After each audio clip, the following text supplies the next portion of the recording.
La ponencia de estos 10 minutillos vamos a dividirla en dos partes. Una parte un poco más técnica, pero vamos, técnica dentro de lo asimilable, yo creo, o sea, tampoco demasiado.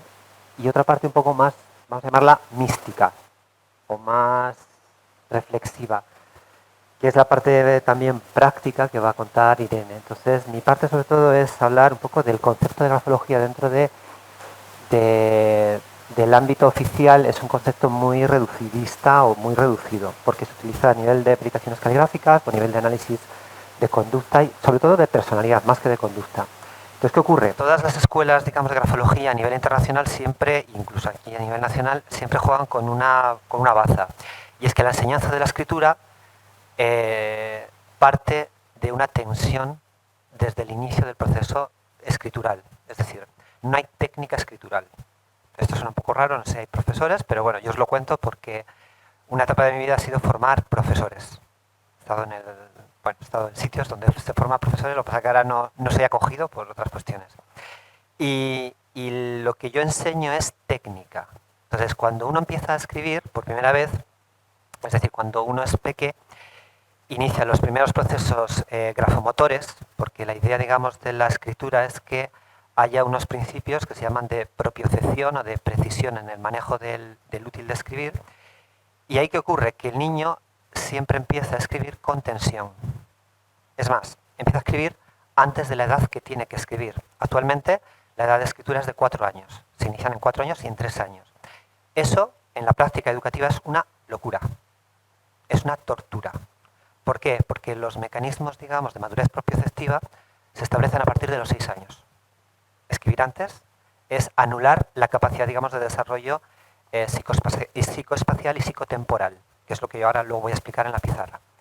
¿Qué sucede? Que si yo en el inicio de la escritura genero tensiones indebidas, hay un área del cerebro que se llama circuito del PAG, que empieza a establecer señales de alerta desde el inicio de la escritura, con lo cual yo al escribir le sumo estrés y lo grabo. Eso se llama reflejo condicionado.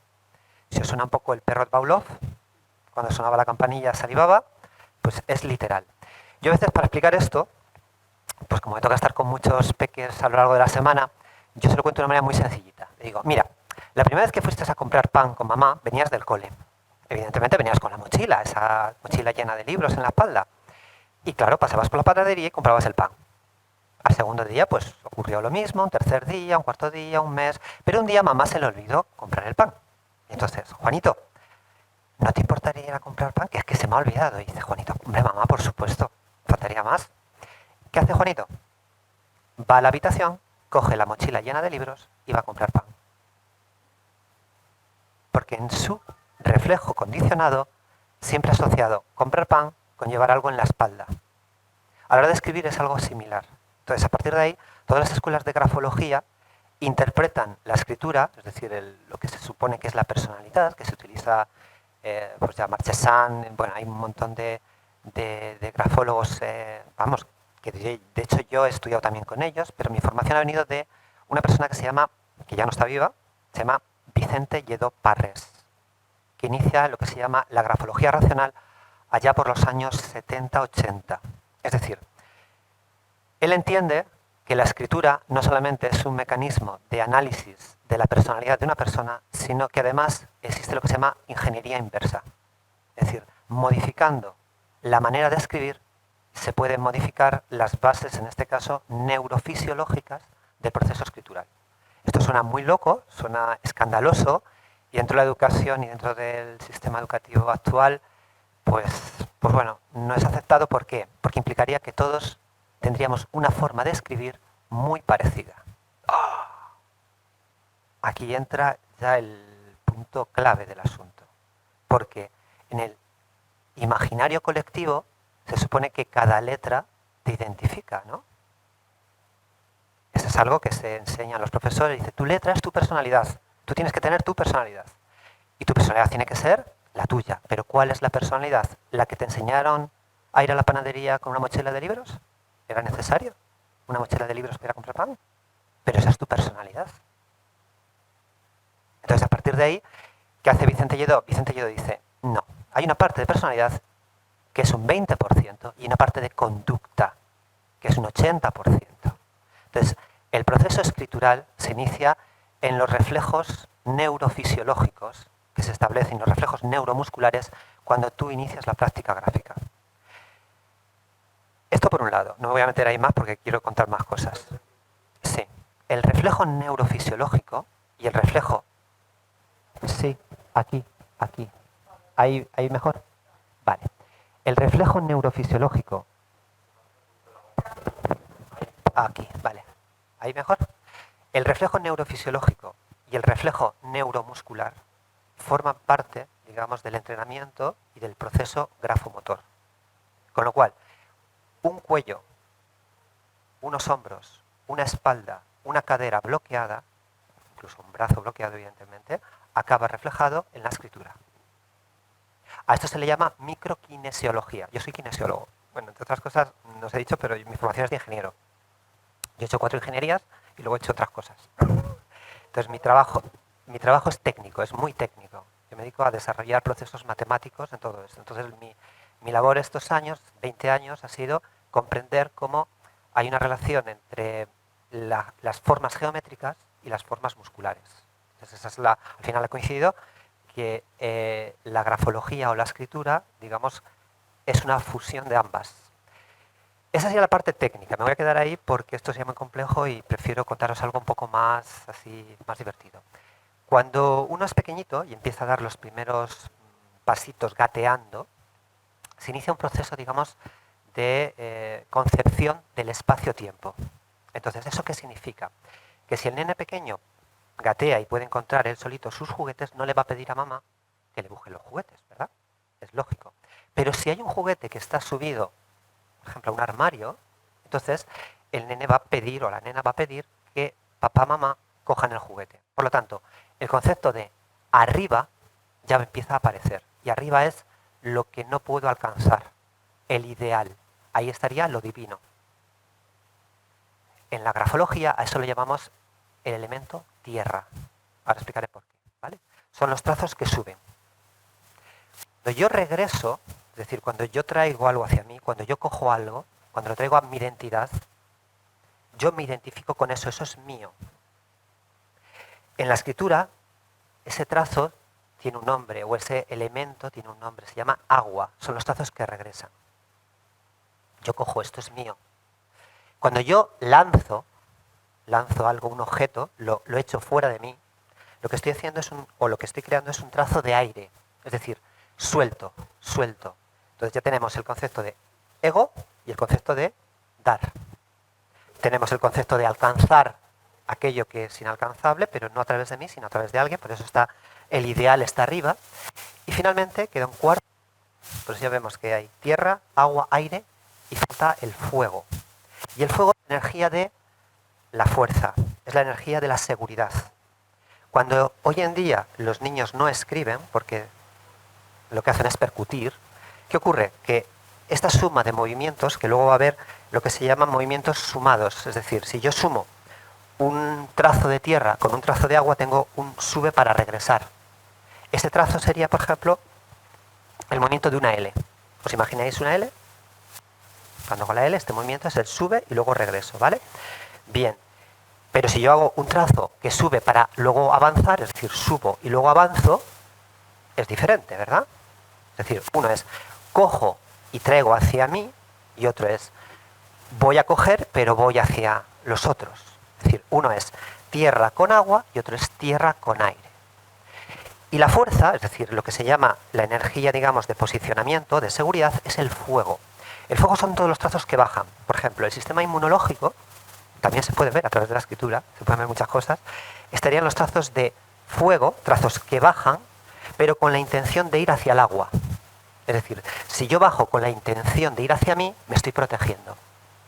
Cuando una persona tiene un sistema inmunológico bajo o no se sabe defender, por ejemplo, niños que tienen bullying, yo trabajo con niños con problemas de aprendizaje y demás, y muchos de ellos vienen con el problema de que les pegan, aunque tengan 2 metros de altura, pero les pegan. ¿Qué sucede? Que su sistema de defensa no está claro, es decir, el fuego y la identidad no están claras, la fuerza, la seguridad y quién soy yo no está claro respecto del otro. Entonces me dejo invadir, sí. ¿Llevo 10 minutos? Pues, vale, sí, entonces cuento esto último y entra ella, ¿vale? Un segundín. Vale, un segundín. Entonces, todos estos movimientos, en realidad son 4 sentidos, en realidad, o sea, 3 trazos por cada elemento, son 12 movimientos, ¿verdad? Bien, eso se resume en el concepto de la semilla y el huevo. Bueno, ahora no voy a explicar esto para no meternos, pero sería trazos que van, trazos que vuelven, suben y bajan, y todo, la suma de los dos van creando una figura que se llama semilla-huevo. La semilla-huevo es la suma de movimientos de estrógiros y levógiros. Y a partir de aquí salen todas las letras. Yo aquí he puesto un ejemplo de mamá, por ejemplo, para ver cómo sale, pero en realidad aquí lo que tenemos es la proporción del número phi. Con lo cual de nuevo empieza a aparecer la naturaleza, que decíamos con los elementos, en la escritura. Aquí acaba mi parte. Esto dura mucho más, ¿vale? Pero bueno, un poquitín. Pero yo lo que quiero es que veáis la parte práctica, que en este caso, Irene, es el ejemplo más práctico de lo que ha pasado con la escritura, o que puede pasar. Muy bien.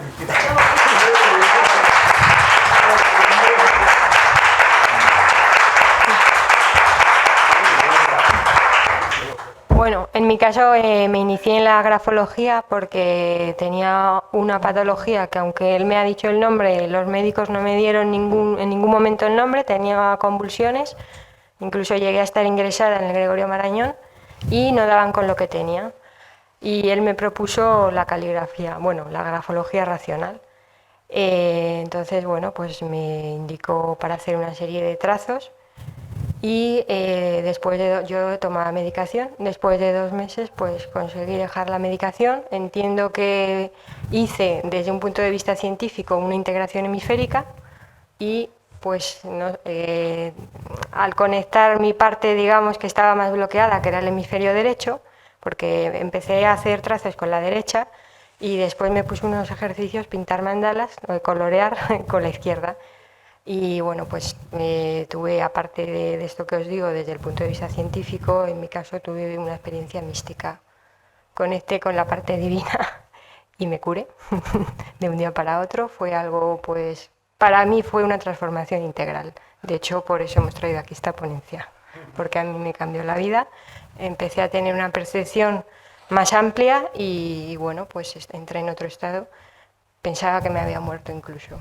Bueno, pues llega a una plenitud, a sentir de otra manera, a ver lo que no veíamos y bueno, pues esa es mi parte. Entonces yo lo que quería era que esto lo viéramos reflejado en vuestra escritura, si os parece. Es un ejemplo práctico y así de alguna manera veis cómo se traduce, ¿sí? Vale, voy a borrar esta parte ahora mismo. Entonces, cuando yo analizo una escritura, lo primero que veo es cómo funcionan estos 4 elementos y cómo se desarrolla esa energía en el papel, que en realidad es el espacio vital, es donde nos movemos. Entonces, la diferencia entre escribir, por ejemplo, enlazado y separado es importante, porque yo puedo escribir la palabra hola, ¿verdad? Y lo que he tenido que hacer estas 4 letritas, he tenido que separar cada letra, ¿verdad?, para iniciar la siguiente. Hay una distancia, pero sobre todo lo que ha habido es una separación, ¿sí? La siguiente palabra continuaría. Pero si yo, en el ejercicio de mover la muñeca, como el violinista, yo lo que hago es subir, bajar, avanzar, parar, regresar, subir y de nuevo. Es decir, lo que estoy haciendo es un baile. Estoy bailando. Ese baile, en realidad, es la naturaleza bailando. Es mi juego energético con un papel. Claro, en el niño, por ejemplo, que viene con problemas de aprendizaje, o en los adultos que vienen con problemas de ajuste en esta realidad, ¿qué es lo que hace la escritura? Lo que hace es, te señala tu frecuencia. Empieza a armonizar. Esa frecuencia es lo que antes ponía aquí como 2 señales. Una señal, que es una onda que sube y baja y que avanza. Por ejemplo, en este caso estoy hablando todo el rato para la mano derecha. Todo esto lo podría hacer para la mano izquierda, ¿eh? Pero es por ahorrar. Y otro movimiento de esa onda, una especie de onda aparentemente sinusoidal, pero no sinusoidal, que va hacia la izquierda. Cuando yo combino estos 2 movimientos, la onda de salida y la onda de entrada, lo que tengo es la semilla huevo. ¿Veis que tiene como forma de bellota, de semilla? Es que es curioso cuando salió el tema de la bellota. Porque yo siempre veía una bellota aquí. Entonces, pero bueno, digo, bueno, pues esto es una especie de semilla, huevo, que va avanzando. ¿Qué ocurre cuando cojo 3 semillas? Si cojo 3 semillas y las pongo una detrás de otra, ¿veis que aparece aquí una letrita? Una letrita, 3 semillas. Pero yo cojo solamente la parte de arriba de esas 3 semillas. Pues ya está, 3 bellotas. Pero bueno, si cojo estas 3 bellotas y las uno, ¿qué letrita sale? La M. Si yo cojo un huevo y cojo debajo, le pongo una bellota y las uno, ¿qué letrita sale? ¿Pensáis que alguna letra no son semillas y huevos? ¿Qué ¿La I latina? Vale, vamos a ver si la I latina sale. Los niños siempre me dicen una. Siempre me dicen la misma. La X y la Z.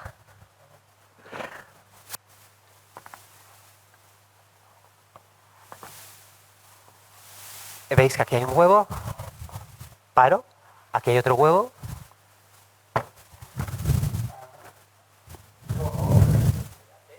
La T.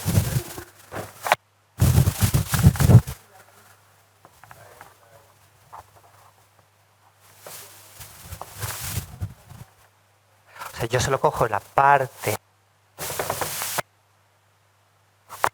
de cada una de ellas. La X.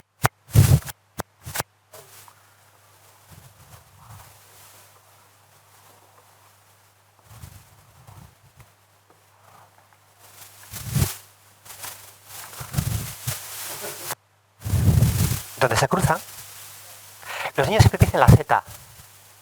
Y la Z tiene muchos picos. ¿No?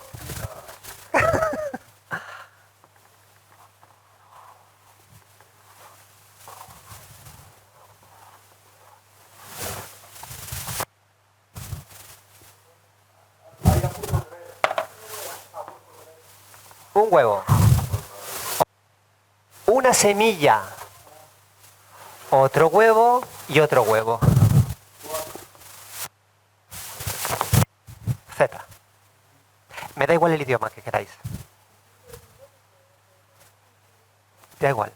Lo que estoy haciendo todo el rato es jugar con la muñeca. Una muñeca bloqueada a un violinista no le sirve. O a un pianista. A un escritor, a alguien que quiera escribir. Y lo que hace en el colegio es que el niño aprieta contra la mesa para poder escribir. De hecho, se colocan los folios, el niño se coloca siempre, o le colocan,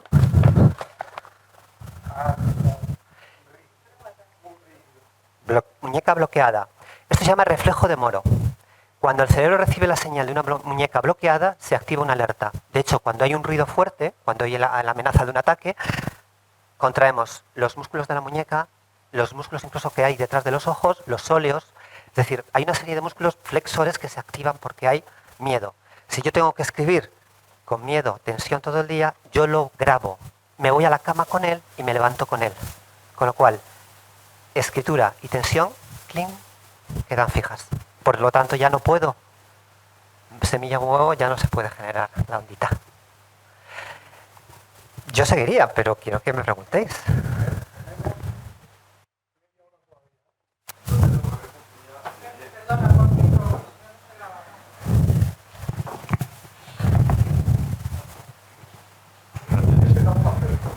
Sí, no, de esto último que acabas de decir, por el tema de la muñeca bloqueada, entonces lo correcto sería que aprendieran a escribir de pie, así sobre una pizarra de este tipo. Lo correcto sería aprender a escribir en la tierra, en la arena, digamos, en principio. Y una vez que el niño va avanzando, porque claro, hay un momento en el que se pasa al útil de escritura que tiene su importancia, ¿vale? Porque cuando se coge el boli, realmente, coger el boli es otra de los trabajos importantes a enseñar, porque no todos los niños cogen bien el boli, debido precisamente a esa tensión que se establece antes de lo normal. La colocación, digamos, más natural del boli es cuando tu mano está relajada, ya está, no hay que hacer más. Este es un boli bien cogido. ¿Por qué? Porque mi mano está relajada y lo que tengo que hacer es colocar el boli encima. ¿Y qué ocurre? Que dedo índice, dedo pulgar y dedo corazón tienen nombre. La inteligencia, la fuerza, dedo pulgar, y la emoción, dedo corazón. Es decir, los tres ejes. Eje intelectivo, eje emocional, eje físico. Cuando yo armonizo esos tres ejes, la muñeca se mueve bien. Si yo creo una tensión con uno de esos ejes, la muñeca se bloquea. Es automático. Por tanto, se inicia, por ejemplo, en la tierra, en la arena, en el aire, bailar, y luego una vez que está, digamos, más o menos manejada, hay una técnica a la hora de sentarse. Y a la hora de sentarse, ya no de escribir, es decir, es importante cómo te sientas. El niño, por ejemplo, que tiene la cabeza hacia adelante o que se echa hacia los lados, genera tensiones en el cuello. Este eje se llama el eje, digamos, cabeza, cuello, espalda, es muy importante. Entonces, si eso está mal colocado, las tensiones se derivan hacia los hombros y acaban en el papel. Entonces, hay una posición, digamos, a la hora de sentarse, que siempre es el peso del cuerpo cae en el brazo que no escribe. La pierna izquierda, si la persona es diestra, va un poquito más adelantada. Entonces, a partir de ahí, claro, la mano fluye. Y el codo nunca baja de la mesa. ¿Por qué? Porque cuando el niño baja el codo por detrás de la mesa, se genera una tensión en estos músculos, los músculos, digamos, extensores o flexores comunes de los dedos. Cuando tú tocas aquí, si apretáis, apretar aquí, apretar en este músculo. Pero voy a mostrarlo. Si apretáis aquí, notaréis que se mueven los dedos. Se mueven los dedos, ¿lo notáis? Los dedos. Si el niño escribe apretando en el borde de la mesa, que es lo que está haciendo cada vez que tiene que cambiar de renglón, lo que está es generando tensión en la muñeca.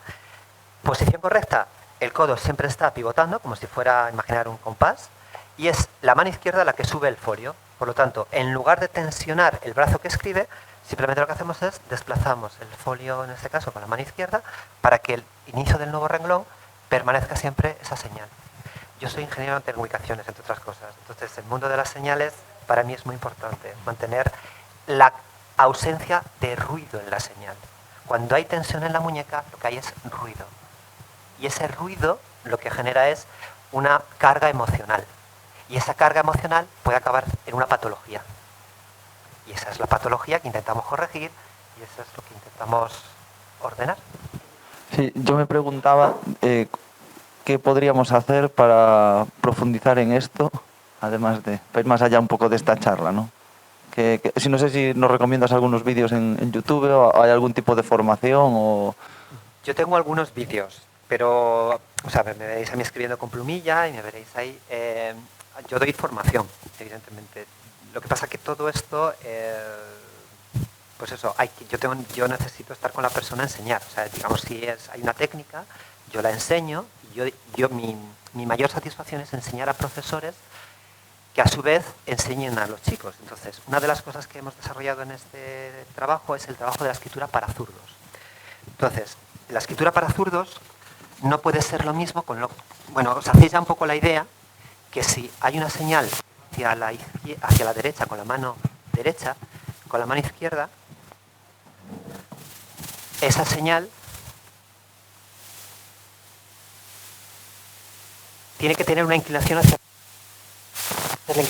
la derecha, tanto en la ida como en la vuelta. Por lo tanto, la semilla huevo que va a salir va a ser una semilla huevo que va a estar inclinada hacia la izquierda. Es decir, el niño zurdo, voy a borrar esto, para que me veáis. Si yo escribo, por ejemplo, Amarauna, ¿no?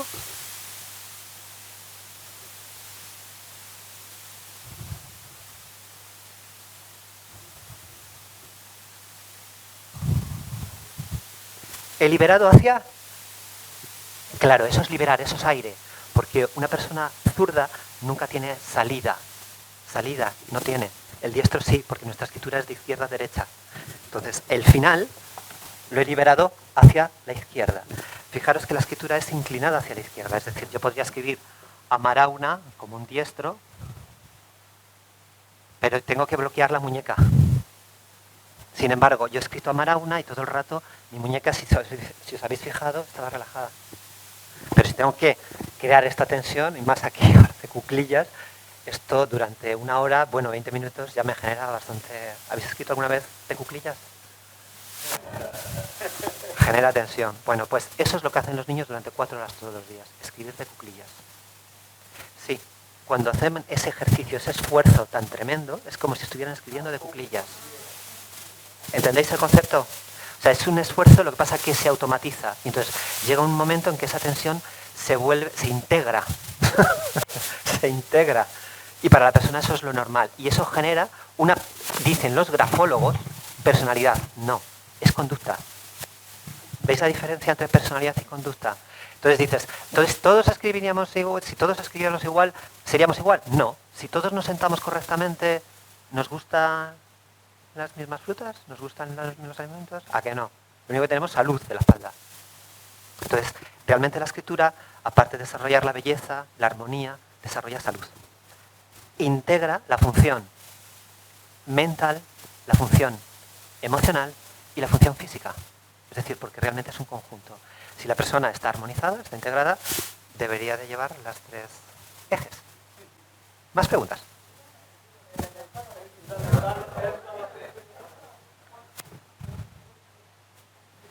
Sí.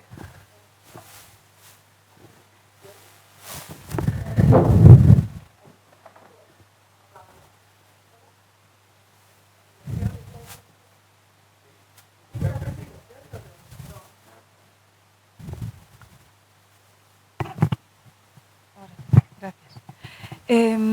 Me ha llamado la atención cuando has dicho que si todos podíamos tener una escritura parecida si nos enseñaran debidamente. Y me estoy acordando, por ejemplo, por mi familia que ha estudiado el sistema anglosajón, ellos estaban obligados a hacer siempre lo que llamaban la escritura Palmer. Y de hecho observas que todos los que han ido a ese colegio y toda la familia tienen una escritura muy, muy semejante.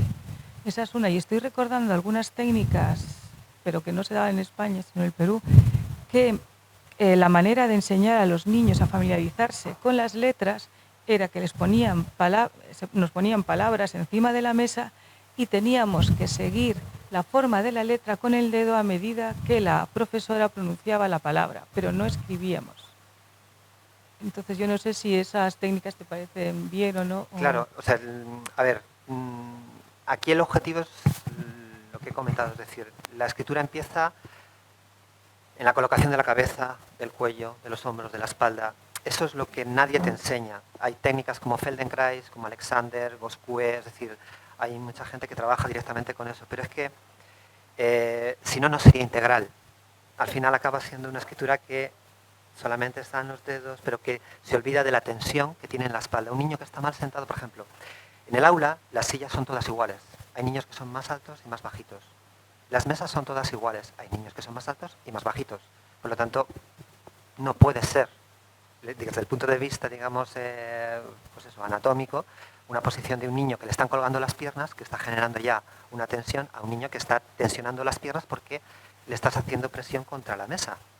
Todo eso influye en la escritura, pero influye en la conducta. Entonces el niño se vuelve rabioso y odia escribir. Si además, por otro lado, los estudios que se han hecho últimamente, últimamente no, hace ya tiempo, hace 10 años o más, se demuestra que la escritura manuscrita, ¿verdad?, aparte de generar unas ciertas neuroplasticidades a nivel cerebral que organizan pues, la capacidad de memoria, la capacidad de lógica, la capacidad de empatía. Por eso antes, cuando estaba escribiendo lo hola, separado, es un hola que separa. Un hola enlazado es un hola que enlaza. Si pensamos en un colectivo, las personas que escriben separado normalmente suelen separarse. Y suelen pensar, no es una cuestión de inteligencia, es una cuestión de tensión. Pero si yo estoy armonizado no tengo problema en interaccionar con el otro. Pero si estoy tenso, ¿qué vas a pensar? ¿Me estás analizando? Es decir, hay una tensión en el inconsciente, que es lo que estudiamos en grafología racional, que aflora. Entonces, si eso se ordena, se llama ingeniería inversa. ¿Es magia? No. Es entender cómo funciona el circuito. En telecomunicaciones yo lo que hacía era programar cositas. Bueno, pues si funcionaban más las programaba de una manera y si funcionaban bien las programaba de otra. La idea es siempre al final programar, pero programar integrando la información, integrando la señal. ¿Se pueden hacer cosas? Muchas cosas. Yo estoy al servicio, de hecho, por eso he venido aquí, entre otras cosas, ofrecer el trabajo para el educador. Empieza precisamente en entender cómo la señal que recibe el niño, al margen de otro tipo de informaciones, es fundamental para la construcción del futuro niño. Sí.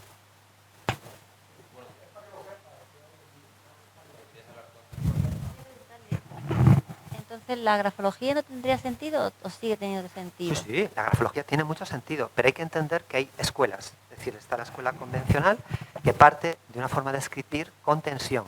Entonces, claro, entender que de ahí aparece una personalidad, dices, claro, si tú escribes con esta tensión, eso va a provocar... Si tú tienes los músculos de la mano, sobre todo el antebrazo, tienen mucho que ver con el estómago. Yo soy kinesiólogo, además. Entonces, la formación, digamos, de kinesiología te permite entender cómo cada músculo está relacionado con un órgano. Entonces, el músculo, por ejemplo, extensor del común del dedo índice, también tiene que ver con eso. Entonces, un músculo tensionado, ¿verdad? A lo mejor está dando una información tensionada. Entonces, el estómago, que es el segundo cerebro, hay también elementos que empiezan a interactuar con el primer cerebro. Entonces, de ahí a concentrarme o a generar tensión es muy fácil. Una de las señales claves cuando trabajo con niños con hiperactividad, TDAH, es observar una letra que os voy a poner para que, por lo menos, que tengáis la parte práctica. Es la letra L. La letra L o la letra B, en realidad es el sube regresando, porque cada trazo tiene un nombre. El sube regresando se llama observación, análisis, prevención. Lo voy a hacer para un diestro, ¿vale? Porque como normalmente todo el mundo aquí escribe... La letra L. Cuando una persona tiene problemas de atención, eso lo podéis ver con vuestra letra, este trazo siempre va a ser más grueso que el de bajada. Siempre. Es decir, un niño hiperactivo, un niño con dificultad para atender, genera una tensión, pero es curioso, ¿por qué? Subir, cojo información. Regresar, introduzco esa información. El niño hiperactivo, la persona con tensión, no tiene que ser un niño hiperactivo, una persona con tensión. No puedes coger la información e integrarla. Si esto se corrige, es decir, si en lugar de esto el movimiento de subida es fino y el de bajada, que es el de la seguridad y el del fuego,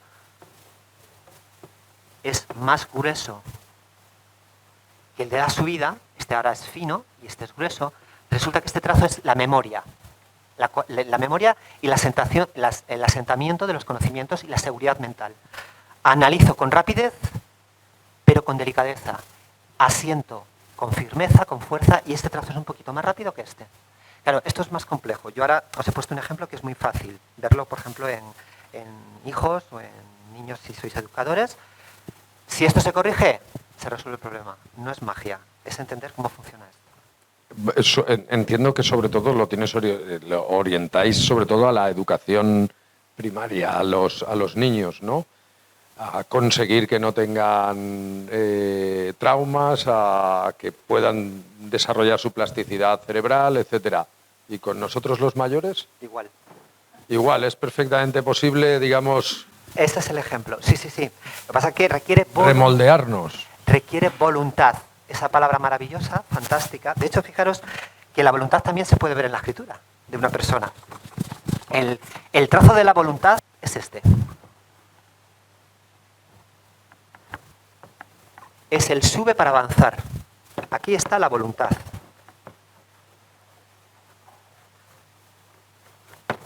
La escritura Times New Roman, ¿verdad? No tiene voluntad. Times New Roman, las ciertas escrituras script, las que están escritas en ordenador, las fuentes, normalmente este trazo nunca aparece. De hecho, los niños te dicen, es que cuesta. Y la G la hacen así. Esta G tiene voluntad. ¿Ves? Tiene el esfuerzo autosuperativo. Se llama autosuperación. También la tienen las M's. ¿Vale? Pero cuando está en la parte de abajo, además tiene que ver con el sistema, toda esta parte tiene que ver con el sistema ginecológico y el sistema óseo. Claro, luego no me quiero meter ahí en más jardines, por si acaso, pero es una manera de ver, por ejemplo, si a un niño le falta voluntad, aplicándole el trabajo de la voluntad, lo que hace es crea un reflejo condicionado de acción. No es magia, es entender cómo funciona la neurofisiología y la neuromusculatura. Sí. Hola. Asier tiene 9 años, no va a la escuela y ha escrito de forma a modo de ejemplos, que ha visto entre los que tiene alrededor, ha leído por sí solo y quería saber qué relación, si hay pros y contras o no, en este campo que nos estás a nivel muscular. Porque nadie le ha enseñado a comportarse o usar el bolígrafo. Él mismo, solo él mismo ha... ¿Pero ha imitado a alguien? Ha habido modelos, sí. El tema es a quién ha ¿Ha habido imitado modelos? y cómo lo está cogiendo. En casa, 2 adultos, ¿cuánto puntualmente hemos escrito? Claro, la cuestión está en cómo escribís vosotros para ver cómo Bien. es el modelo. Si él Bien. escribe, si tú ves que el niño está tranquilo, pues no hay ningún problema. Sí, desde fuera, bajo mi percepción de la tranquilidad, yo le veo tranquilo, le veo Genial. relajado y bien. Pues genial. Sí. Genial. Si el problema es cuando tú tienes a 20 alumnos y le dices, dictado. Terrible. O sea, el cerebro ya... Yo os voy a confesar algo que puede parecer loco, de verdad, pero os puedo traer hasta documentación. Yo odiaba ir al colegio, odiaba escribir, no sabía leer, yo soy disléxico y lo seré toda la vida a mucha honra, porque la dislexia es una capacidad. Por eso yo he hecho 4 carreras, la gente normalmente se conforma con una ingeniería, yo me aburro, entonces y al final acabo haciendo estas cosas. Pero claro, el problema es que eso, que te aburres en todos lados, no entiendes nada, las letras se mueven, no sabes leer, lees una cosa y dices, tío, manzanas, ¿por qué has puesto calamares? Digo, pues yo qué sé. No lo sé. Pero si me pides que enseñe algo, tardo esto en hacerlo. Porque mi cerebro funciona visualmente, que ese es otro tema complejo. Es decir, no todos los estilos cognitivos son iguales para las personas. Irene es sobre todo verbal. No es que ella no tenga la parte visual, que la tiene y es muy potente, pero sobre todo es más verbal. Yo soy más visual. Yo necesito ver, trabajar con imágenes. Entonces, si no se entiende, a lo mejor estás enseñando a leer como a un verbal. Entonces, yo odiaba ir a clase. Yo le pedí a mi mamá que quería un rebaño de ovejas. Con 6 años, odiaba ir al colegio. Claro, enfermé y fue la causa que dije, yo quiero ser médico y el día de mañana que la gente no lo pase lo mal que lo he pasado yo, casi me muero. Pero si no es por eso, yo sería cabrero. Y a mucha honra y fenomenal. Hola. Hola. No sé muy bien cómo formular la pregunta, pero bueno, voy a intentar. Mi experiencia con la escritura, he vivido en España, en Estados Unidos, tuve que cambiar la letra de alguna manera, separarlas, yo las juntaba y de una manera natural pues he vuelto a juntarlas y me gusta hacer los rabitos y tal. No sabía por qué, pero me gustaba y me iba mejor en general. Hay una intención, porque es que yo sí he visto la evolución de los sistemas educativos, como antes se escribía muy bonito, por decirlo de una manera simplificada, pero que la belleza, yo vengo de las bellas artes, tiene un sentido. Se separan las letras ahora. ¿Tú piensas que es a propósito o es producto de...? Es a propósito, está intencionado. Intencionado. Yo he pasado de ser formador de... ¿Te puedo responder? Sí. Yo he pasado de ser formador de profesores a ser persona non grata. Porque los informes que llegaban de los profesores a ciertos órganos ministeriales y demás eran muy positivos, demasiado positivos, y a mí no me podían controlar, porque yo no me he formado en carreras de psicología ni de educación, soy ingeniero. Entonces he desarrollado una forma de comprensión de cómo es la enseñanza y es peligrosa, porque de repente los niños empiezan a pensar por sí mismos. Y curiosamente, los niños que empiezan a pensar por sí mismos escriben enlazados. Escriben enlazado de manera natural, no hay que forzarles, porque la mano está relajada. Pero cada vez que tensas al separar las letritas, generas, o sea, en realidad lo que estás reflejando es una tensión que hay dentro. Si tú estás relajado, al cabo del día la escritura cambia. No es lo mismo escribir cuando te levantas, a mediodía, a la tarde, no es lo mismo. Hay pequeñas variaciones. No es lo mismo de una semana a otra, no es lo mismo que te den una buena noticia y una mala noticia. Todo eso influye en la escritura. Todo. La cuestión está que el patrón de fondo sea el que sea más o menos estable. Y esa es la clave, porque un patrón estable está ordenando coordenadas espaciotemporales. Hay una patología, bueno, la prosopagnosia, no sé si os suena, hay diferentes patologías dentro del mundo, digamos, de la neurociencia, y una de ellas es la pérdida de la relación temporal. Hay personas que acaban de desayunar y dicen, no sé si he desayunado, me toca comer otra vez, y dices, ¿cómo es posible? Porque hay un problema debido a una embolia, a un ictus, pero se produce en un área del cerebro donde hay un daño. Ese daño pierde la relación temporal o la espacial.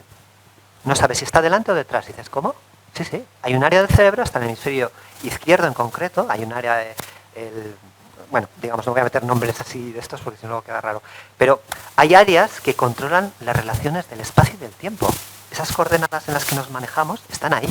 Entonces, si esas empiezan a estar distorsionadas, yo no sé si vengo o voy. Por lo tanto, en una relación, en un trato emocional, yo no sé si me estás juzgando o te estás riendo de mí, o me estás halagando. El Asperger, ¿conocéis Asperger? Pues precisamente precisamente se producen un tipo de problemillas de ese tipo. ¿Por qué? Porque la interpretación de los signos, de hecho esto es un signo gráfico, es mímica en el fondo, mímica gráfica, pero hay también una mímica gestual, facial. Entonces hay niños que no diferencian si te estás riendo de mí o por lo que he dicho. O es una broma, o ese juego de energías que para nosotros es muy sencillo y decodificamos todo el rato, se llama también neuronas espejos, os sonará, ¿no? Ese tipo de patrón está bien calibrado. Cuando falta calibración, por eso primero tiene que haber diferenciación, cuando falta la calibración no puedo ajustar. Y entonces yo lo que lanzo es, sobre todo en este caso, con todo lo que os estoy mostrando, es la oferta de que vosotros primero como adultos, ¿vale?, entendáis que cada acción requiere de conciencia. Yo cada vez que muevo la tiza, yo estoy generando conciencia. Aunque ya la tengo integrada. Si yo no tengo que pensar ahora, ¿verdad? No es que vosotros no tengáis conciencia, quiero decir, cuando es trasladable a un grupo, es trasladable a una familia o es trasladable a una nación, decía Vicente Lledó, la última cosita, antes de morir decía, si una nación desde el inicio de sus niños aplicara la técnica escritural de manera armónica, esa nación sería a nivel mundial ejemplo, pero no solamente por lo tecnológico, sino por lo ético, lo moral y lo conciencial.